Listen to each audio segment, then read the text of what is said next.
Bien, hola. Hoy tenemos con nosotros a Jordi Vigem. Él es filósofo, especialista en nuevos paradigmas de la ciencia y en las corrientes que de fondo configuran nuestro mundo contemporáneo. Ha escrito recientemente Pandemia y Posverdad, pero también queremos tener en cuenta en esta entrevista otros títulos como son Inteligencia Vital o Buena Crisis. Hoy lo tenemos aquí para una entrevista, así que muchas gracias por tu tiempo, Jordi. Pero Gracias, Nacho. también en octubre realizaremos un retiro en octubre un retiro para adentrarnos durante un fin de semana en su filosofía, en tu filosofía y en las repercusiones que a nivel individual y colectivo desprende esta filosofía, también para indagar la alternativa que desarrolla Jordi Vigem, que a nuestro criterio es muy interesante, y también os invitamos entonces al retiro que tendrá lugar en octubre. Me gustaría empezar, Jordi, en la entrevista para que nos pudieras presentar la cuarta revolución industrial de la que hablas en el libro Pandemia y Posverdad y que forma parte del subtítulo del libro, para que podamos encajar, creo, el porqué de la pandemia y cómo se entrelaza entonces la posverdad. ¿Qué es la cuarta revolución? Bueno, muchas gracias, Nacho.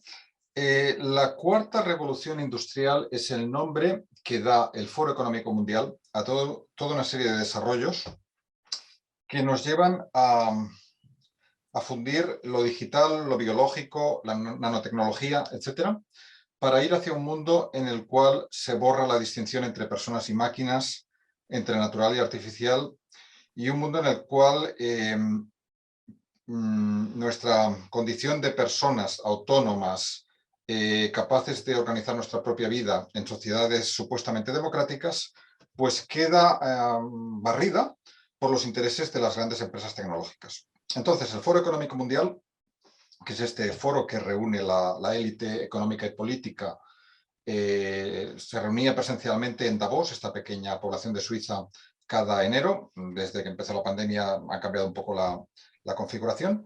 El Foro Económico Mundial, como digo, pues hace años que iba predicando que hemos de ir hacia esta cuarta revolución industrial, que no, como digo, no favorece los intereses de las personas, sino los intereses de la tecnología y del gran capital de las empresas multinacionales y otros proyectos globales. Y entonces, a principios de julio del 2020, menos de 3 meses después de la declaración de la pandemia, menos de 4 meses después de la declaración de la pandemia, el Foro Económico Mundial, su presidente y fundador, Klaus Schwab, con un coautor, publica un libro que se titula COVID-19, el Gran Reset. Y en ese libro argumenta que se ha de aprovechar el COVID para cambiar radicalmente el mundo, para hacer un reset de la economía, de la sociedad y del individuo. Eso corresponde a diferentes partes del libro, el reset social, el reset de la economía, el reset del individuo. Y ese reset tiene como propósito, dice el Foro Económico Mundial, pues avanzar hacia esta cuarta revolución industrial. Y por ejemplo dice, y con esto acabo, que hasta ese momento, hasta principios de 2020, los gobiernos ponían muchas trabas al desarrollo de las tecnologías digitales porque invaden la privacidad de las personas y por una cuestión de derechos de las personas. Y dice el libro explícitamente que gracias al COVID, pues los gobiernos se han olvidado de estos miramientos respecto a los derechos de las personas y han permitido que estas tecnologías se impongan rápidamente. Entonces podemos entender el COVID en realidad como una oportunidad para que esta cuarta revolución industrial tome auge o se desarrolle sin tantas limitaciones. ¿Qué relación tiene el COVID con esta cuarta revolución? ¿Tiene algo más de relación? ¿Es algo provocado la COVID o simplemente es una oportunidad que ha recogido esta dinámica? Bueno, yo en el libro me limito a presentar la evidencia, digamos, objetiva. Un hecho que está claro es que, como argumentaba Naomi Klein en su libro La doctrina del shock hace ya bastantes años, los gobiernos o los poderes o el sistema aprovechan las grandes catástrofes para imponer medidas que en otras condiciones no serían aceptadas por la población. Y Naomi Klein en su libro La doctrina del shock da muchos ejemplos de cómo cuando hay una catástrofe natural, sea un terremoto, o hay un acontecimiento catastrófico de naturaleza sociopolítica, los hechos del 11 de septiembre en Nueva York, en 2001. Cómo eso se aprovecha para imponer toda una serie de medidas que atentan contra los derechos fundamentales que todos habíamos defendido hasta ahora. Y cómo la población, que está en un estado de shock, pues no se da cuenta de que le están robando derechos y no se da cuenta de cómo se están maquinando cosas que van en contra de sus intereses. Bueno, esto por un lado, o sea que evidentemente todas estas fuerzas, cuando hay una situación catastrófica, aprovechan como pueden. Pero luego hay situaciones curiosas, que algunos dirán que son casualidad, y dejo a cada uno el considerar si son casualidad o no son casualidad. El mismo Foro Económico Mundial, que el 9 de julio publica este libro, COVID-19, el Gran Reset, poco más de 250 días antes, el 18 de octubre de 2019, es decir, antes de que haya ninguna COVID de la que nadie tenga noticia, 18 de octubre de 2019, financia junto con la Fundación Bill y Melinda Gates un ejercicio de prospectiva, de visualización de escenarios futuros, en el cual se escenifica, con actores que han sido contratados para escenificarlo, una pandemia global por coronavirus, precisamente por coronavirus, porque hay otros virus, evidentemente, en la cual se imponen pues, confinamientos, se imponen medidas restrictivas y en la cual se da una importancia extraordinaria al hecho de perseguir la disidencia, lo que se llama ya fake news. Esta idea de desinformación deliberada, que nosotros en octubre de 2019 pues prácticamente nadie tenía noticia de ello, alguien puede decir una cosa y equivocarse, pero esta idea de que va a haber gente que va a estar deliberadamente desinformando, eso no se nos había ocurrido. Y es curioso como el 18 de octubre del 19, en este ejercicio bajo los auspicios de la Universidad Johns Hopkins, pero como digo, financiado por el Foro Económico Mundial y la Fundación Bill y Melinda Gates, eso está en la propia web del evento 201, Event 201, como se llama en inglés. Pues es curioso cómo se pone esta insistencia en perseguir la disidencia. Es decir, ya se está preparando lo que luego hemos visto que se convierte en el pensamiento único, que es una de las cosas más extraordinarias que han ocurrido durante la COVID. Como el mundo de la ciencia, que siempre ha estado abierto a las opiniones de diversas personas, a ver cómo entendemos diversas teorías, diversas perspectivas científicas, se impone una sola narrativa sobre qué es la COVID y cómo se debe tratar, y médicos, epidemiólogos, científicos del más alto nivel mundial que dicen que esta manera, como se está entendiendo, es una barbaridad, son sistemáticamente censurados o vilipendiados. Es decir, hay un ejercicio ya, está claro, previo de prepararse para perseguir la disidencia respecto a la narrativa oficial sobre la COVID. Esto que estás diciendo ahora tiene que ver, entiendo, justamente con el título de tu libro de Pandemia y Posverdad, porque entiendo que es la posverdad a la que quieres hacer referencia, es decir, la oportunidad de la pandemia para evidenciar esta forma, este discurso único del que hablas. ¿Eso sería la posverdad a la que te estás refiriendo? La posverdad es esta idea de que se ha ido desdibujando la línea que separaba lo verdadero y lo falso.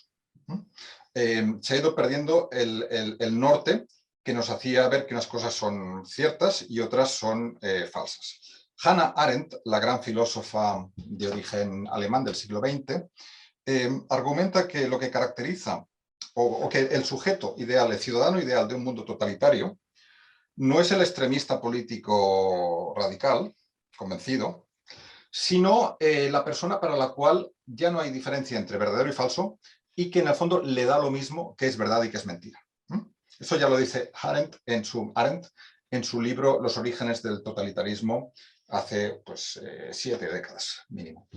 Entonces, es curioso cómo cuando empieza la pandemia se impone este pensamiento único y cómo la mayoría de la gente, presa del pánico que genera la situación y que exacerban los medios de comunicación, pues renuncia al pensamiento crítico y simplemente va siguiendo lo que se nos dice desde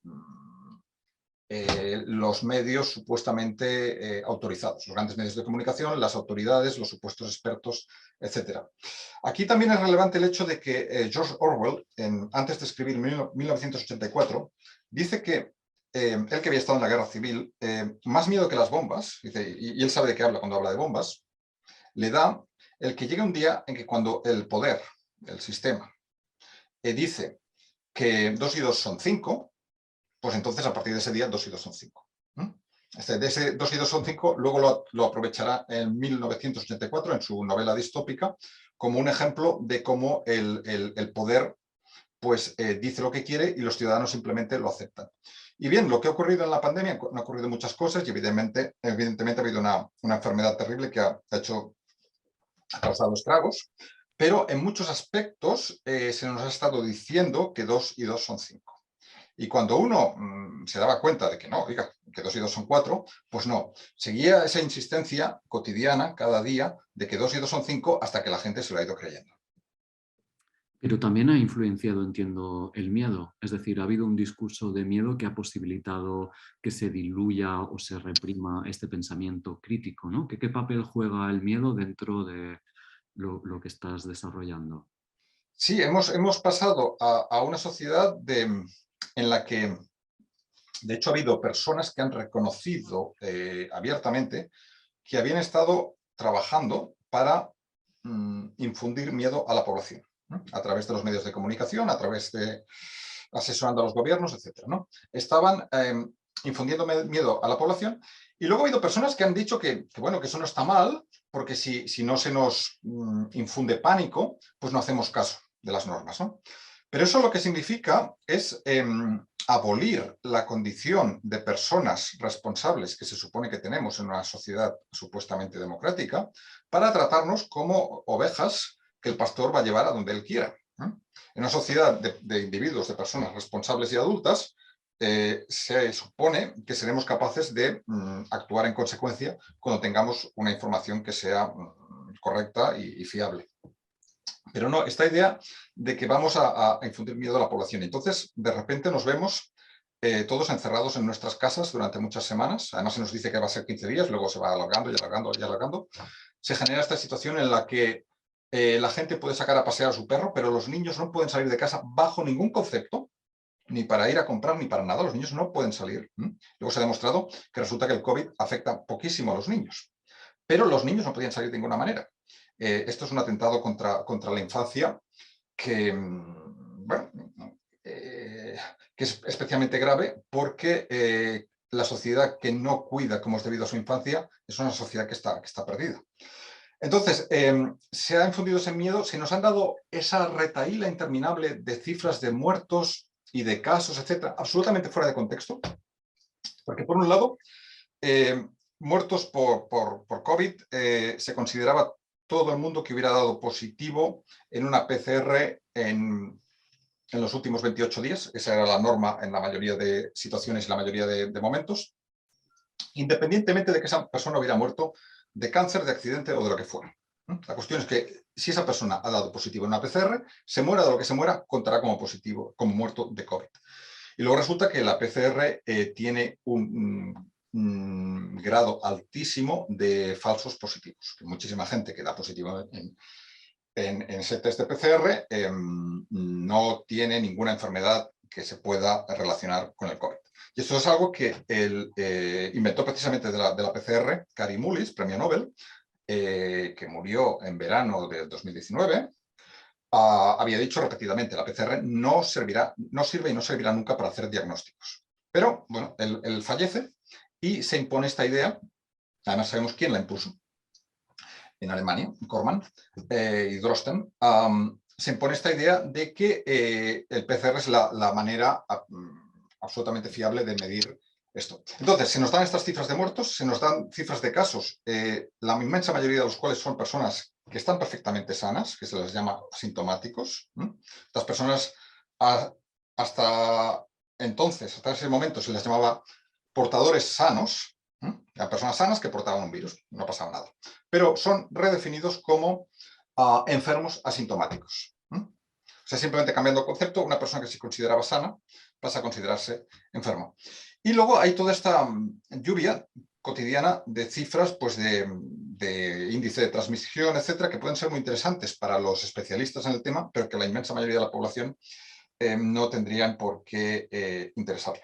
La cuestión es que si en vez de darnos las cifras diarias de muertos por COVID o supuestamente muertos por COVID, porque como digo, una parte no pequeña son muertos de cáncer, de enfermedades cardiovasculares y de lo que sea, si en vez de darse esa cifra se nos diera la cifra de suicidios diaria, pues esto causaría un gran estado también de pánico. Y hay que recordar que los menores de 40 años han muerto muchos más por suicidio que no por COVID en los últimos 2 años. Si se nos dieron las muertes diarias de accidentes de tráfico, que también las hay, pues mucha gente tendría miedo de subirse a un coche. Si se nos dieran las muertes diarias de cáncer o de enfermedades cardiovasculares, también se generaría un pánico. Si estás dando cifras diarias de muertos y sobre todo no das la cifra de fondo, que es que, por ejemplo, en España cada día mueren unas, creo recordar, 1.400, 1.500 personas de todas las causas, y por tanto, si hay 24 muertos de COVID, pues bueno, hay muchos más de otras cosas. Si no pones esas cifras en el contexto y vas machacando que hay un número continuo de muertos, eso naturalmente genera un estado de psicosis. Y genera esta sensación que ha tenido mucha gente, o que algunos han dicho en los medios, y mucha gente se ha creído, de que si no fuera por las llamadas vacunas, la gente se estaría muriendo por las calles. Cuando en países donde se nos han puesto estas... Vale. A ver, hablas de generalización y del uso del miedo, hablas también de disciplinación de la sociedad, hablas de la tecnificación y hablas de la pérdida del pensamiento crítico. Entiendo que detrás de todo esto hay intereses económicos, pero estás hablando de características de una sociedad totalitaria. ¿Estamos en una sociedad totalitaria? ¿Podemos caracterizar nuestro contexto como un contexto totalitario?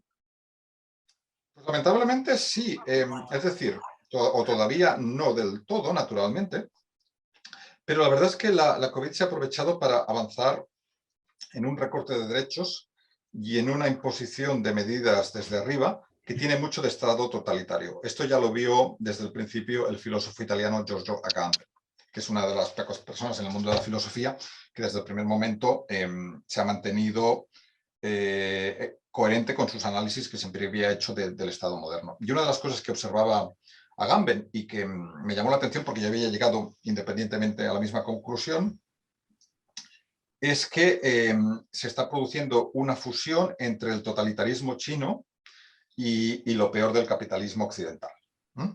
Entonces, cuando empieza la COVID, como sabemos, empieza en China, y China a día de hoy, las últimas cifras que vi, en todo el conjunto del Estado chino, 1.450 millones de personas, en más de 2 años, 2 años y medio ya, no llegaban a 5.000 muertos, que es menos que muchas pequeñas ciudades europeas, ¿no?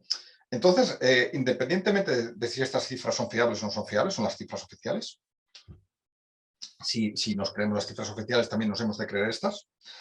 Eso ha servido para que se muestre a China como un modelo de actuación ante una pandemia, ¿no? O sea, el modelo es, pues bueno, confinamiento estricto, militares en las calles, etcétera, etcétera. Curiosamente, hay un informe público, está en internet, de la Fundación Rockefeller, que data de 2010, escenarios para el futuro desarrollo de la tecnología. Este informe de la Fundación Rockefeller del año 2010 ya prevé como un posible escenario futuro un mundo de confinamientos debido a una pandemia en el cual precisamente China se emerge como el modelo a seguir. Entonces, lo que Agamben detecta es que la pandemia sirve para dar alas al tecnocapitalismo, que le llamo yo, más salvaje, ¿no? Y entonces, bueno, las grandes empresas tecnológicas aumentan sus beneficios de manera sin precedentes en los primeros meses de la pandemia. Luego las empresas farmacéuticas y muchas otras grandes empresas pues también aumentan sus beneficios, mientras la inmensa mayoría de la población vemos que nuestros ingresos se van recortando. De modo que hay este impulso del capitalismo más, digamos, salvaje, y al mismo tiempo hay esta imposición de medidas totalitarias, como el hecho de que la gente se acostumbre a tener que presentar su identidad para tomarse un café, que es algo que antes nos hubiera parecido estrambótico, ¿no? Ridículo. ¿Cómo es posible que te tengas que identificar para tomarte un café?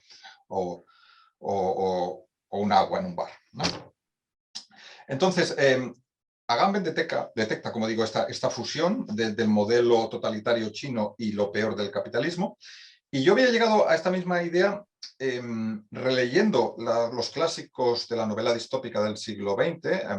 Hay más, pero estas son las principales, ¿no? El mundo feliz de Huxley y el 1984 de Orwell, y viendo cómo los distintos modelos de dominio de la población que se dan en estos estados totalitarios descritos en estas novelas, en el caso de Huxley es a través de tener a la gente permanentemente distraída, entretenida, permanentemente feliz, entre comillas.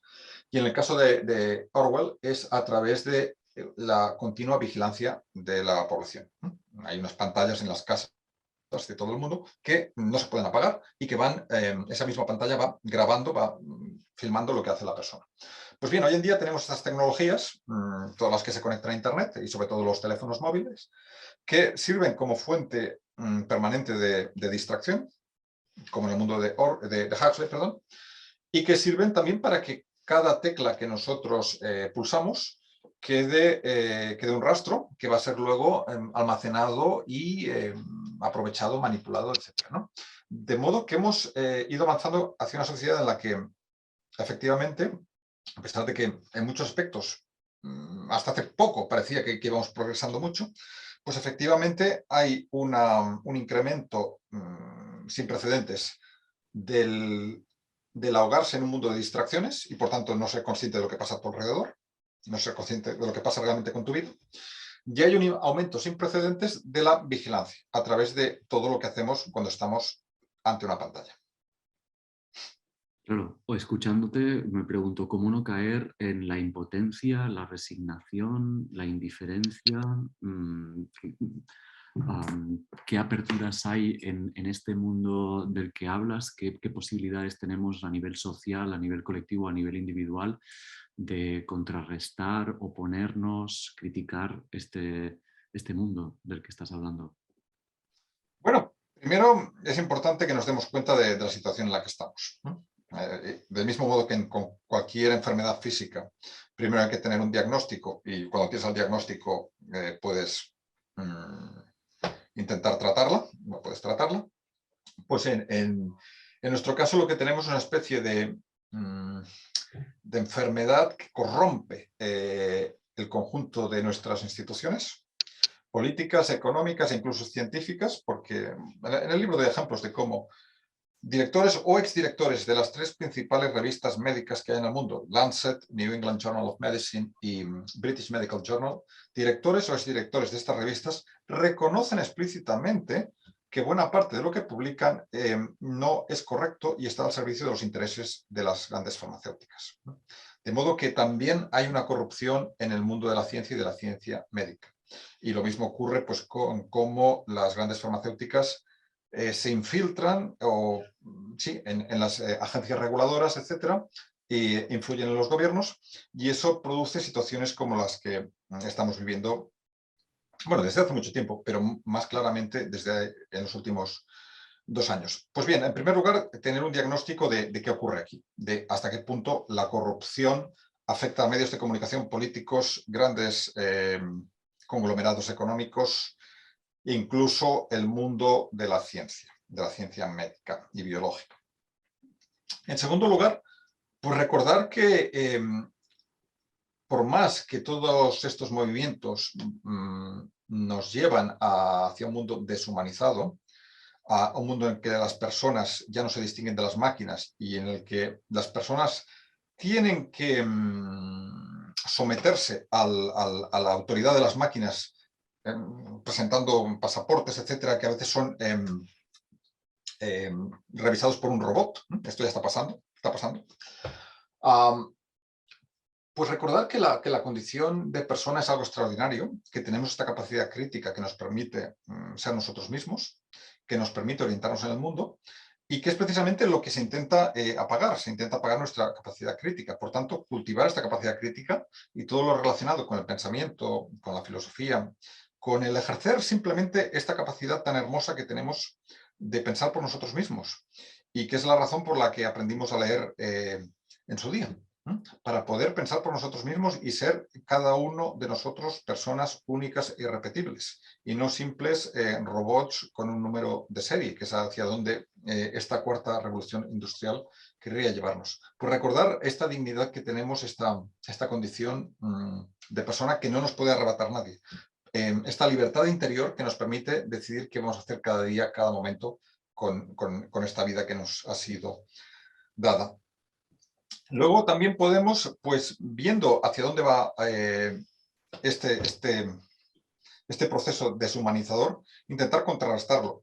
Es decir, se nos ha invitado a encerrarnos en nuestros caparazones, en nuestras casas, en nuestra burbuja, detrás de una máscara, y a aislarnos de los demás, ¿no? Distanciamiento social.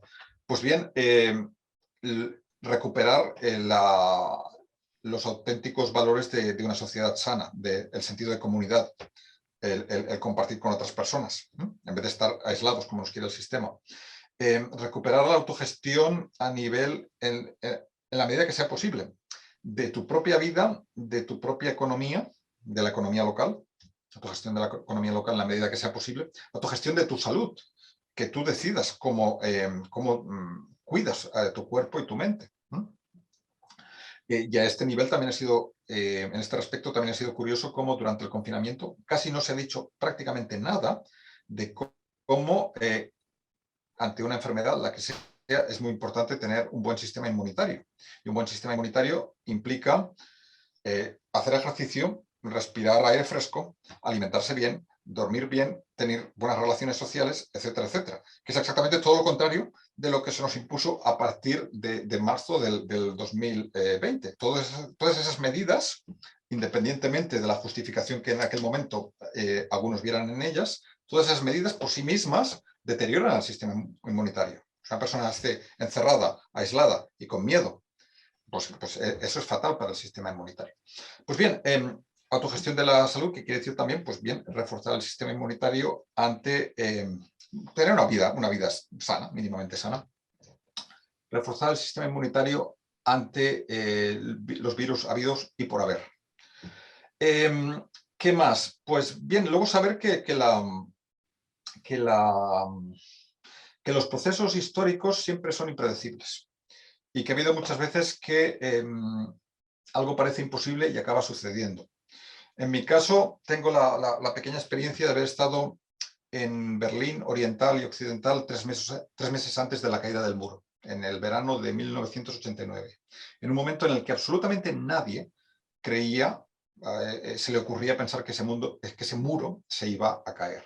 No hay ningún experto en ciencias políticas que tenga un artículo publicado en verano del 89 que diga, este muro se cae en pocos meses. Pues bien, ese muro, que estaba custodiado por militares con las armas a punto para disparar, y que llevaba ahí erigido décadas, y parecía que iba a seguir décadas ahí, pues al cabo de pocos meses, de 3 meses, la gente fue a darle golpes con un martillo y a escalarlo y a acabar con ese muro como fuera, y los soldados que tenían órdenes de disparar a matar no dispararon. Y sus superiores dejaron hacer a esos soldados, porque de repente cambió la conciencia colectiva a ambos lados del muro y vieron que eso no tenía ningún sentido. Es decir, hubo de repente un crecimiento de esa condición de persona, de esa conciencia colectiva, de los ciudadanos de un lado y otro de ese muro. Y en el día de hoy, pues, en estos tiempos que nos toca vivir, pues también un crecimiento de la conciencia personal y colectiva es la mejor arma que tenemos para no dejarnos engañar y no dejarnos reducir a entidades deshumanizadas al servicio de un Estado totalitario. Entiendo que de fondo lo que está reivindicando es un cambio de cosmovisión, es pasar de una cosmovisión materialista, individualista, centrada en la productividad, controladora respecto a la naturaleza o que mira a la naturaleza como un objeto. Aquí es donde encaja tu apuesta por una filosofía postmaterialista. Sí, esto es lo que yo había estado desarrollando en libros anteriores desde 2009.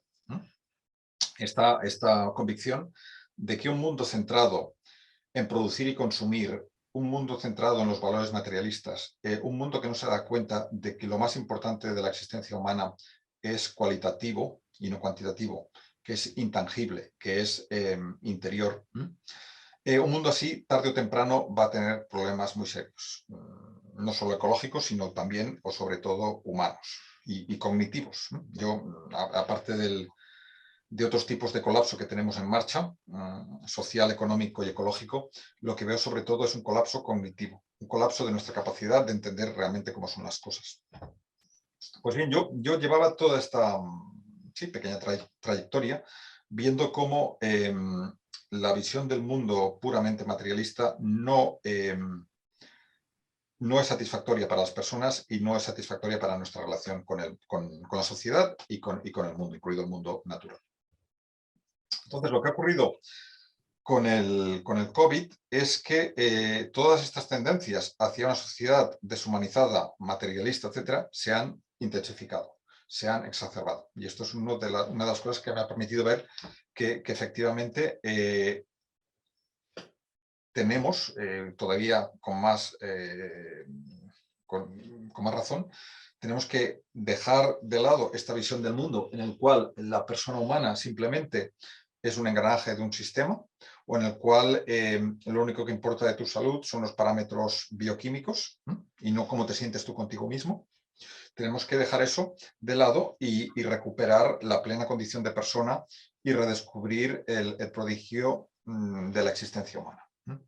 En la medida en que nos centramos en el prodigio de la existencia humana, de que tú te sabes vivo, libre, consciente en tu interior, todo ese mundo de cifras, de códigos de barras, de mecanismos cuantificadores de la existencia, todo ese mundo pierde su sentido. Yo en otros libros pues había reflexionado sobre el hecho de que cuando se da la revolución científica a principios del siglo XVII, sus grandes pioneros como Descartes y Galileo dicen explícitamente en sus libros que solo es real lo que se puede medir. Peso, velocidad son reales, longitud. Pero colores, olores y sabores, belleza, justicia, etcétera, todo eso dicen son sensaciones subjetivas. Placer y dolor son sensaciones subjetivas. Pues bien, cuando yo conozco a una persona, saber su peso, su altura y otros parámetros medibles me importa muy poco. Me importa mirar a los ojos de esa persona, me importa conocerla desde dentro, sus cualidades como persona. Y me da igual el número de moléculas que tenga, el número de pelos, el número de gramos que pesa, ¿no? Entonces, los parámetros cuantificables son fantásticos para muchas cosas y nos permiten cosas muy prácticas, pero en el fondo lo que nos interesa en nuestras vidas no se puede cuantificar, ¿no? Se puede cuantificar el dinero, pero cualquiera que esté en su sano juicio, si quiere dinero será para transformarlo en actividades cualitativas, para aprender, para viajar, para tener nuevas experiencias que le enriquezcan como persona, no que le enriquezcan materialmente, para pagar estudios para sus hijos, para lo que sea, pero que sea cualitativo. Todo lo que nos importa en el fondo más en nuestras vidas no se puede medir. Lo que sientes por las personas queridas, lo que sientes que te toca hacer en tu vida, todo eso no se le pueden poner números, ¿no? Y entonces el engaño, digamos, del materialismo es creer que cuanto más lo tengas todo cuantificado, más conoces. Y eso es reducir el conocimiento a simples datos. Por eso hoy en día se habla del Big Data, ¿no? Yo hago esta distinción de que los datos es como la forma más inerte del conocimiento. Si puedes integrar los datos de una manera coherente, entonces tienes información veraz. Si puedes integrar diferentes informaciones, entonces tienes conocimiento, que es un nivel por encima de la información. Y si puedes integrar diferentes formas de conocimiento, entonces tienes lo que antes se llamaba sabiduría. Digo antes porque en el siglo XX yo oía la palabra sabiduría, filosofía significa amor a la sabiduría, como sabéis, y hoy en día es una palabra que ya no se utiliza. Se utiliza mucho la palabra datos, que no se utilizaba hace 40 años, y en cambio no se utiliza la palabra sabiduría. Es muy curioso cómo hemos pasado de estar enfocados hasta cierto punto en la sabiduría y no en los datos, a estar muy enfocados en los datos y no en la sabiduría. Evidentemente los datos los pueden gestionar los algoritmos digitales. La sabiduría no, y el conocimiento verdadero tampoco.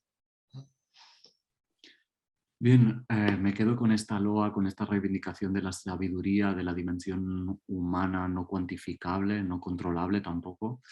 Y bueno, agradecerte Jordi la entrevista, muchísimas gracias, me parece muy interesante. Y nada, decir a las personas que nos están viendo que podéis seguir indagando sobre Jordi a través de sus libros, que los encontraréis también en nuestra web. Muchísimas gracias, Jordi. Muchas gracias, Nacho. Que vaya muy bien.